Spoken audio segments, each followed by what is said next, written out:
നമസ്കാരം. സന്ധ്യാദീപത്തിലേക്ക് എല്ലാ സജ്ജനങ്ങൾക്കും സ്വാഗതം.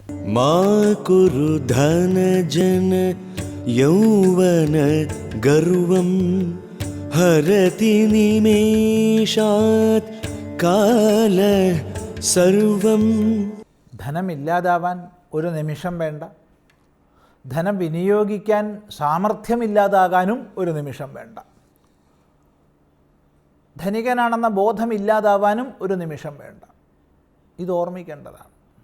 അതുപോലെ ജന എന്ന് പറയുന്നു. ജനമെന്ന് പറയുന്നത് കൊണ്ട് ധാരാളം പരിജനങ്ങൾ, സേവകന്മാർ ധാരാളമുണ്ട്. വലിയ ധനികന്മാരാകുമ്പോൾ ധാരാളം സേവകന്മാർ ചുറ്റും ഉണ്ടാവും, സേവ ചെയ്യാൻ, പുകഴ്ത്താൻ, എപ്പോഴും പ്രശംസിച്ചുകൊണ്ട് കാര്യസാധ്യത്തിന്. അപ്പം കാട്ടുതീയിൽ സർപ്പം പെട്ടുപോയാൽ എന്തായിരിക്കും? കാട്ടുതീ തൊട്ട് പിന്നാലെ വരുന്ന കണ്ട് സർപ്പം ഇഴഞ്ഞു നീങ്ങാൻ ശ്രമിക്കുന്നു. പക്ഷേ കാറ്റിൻ്റെ ശക്തിയാൽ അഗ്നി കത്തിജ്വലിക്കുമ്പോൾ എങ്ങനെയാണോ സർപ്പം അതിനകത്ത് പെട്ടുപോകുന്നത് പോലെ ഭയക്രാന്തനായ ദുർവാസാവ് സുദർശന ചക്രത്തിൽ നിന്ന് സ്വയം രക്ഷയ്ക്ക് വേണ്ടി ആദ്യം ചെന്നുകയറുന്നത് ഇന്ന് വൈകുന്നേരം 6:30 സന്ധ്യാദീപം.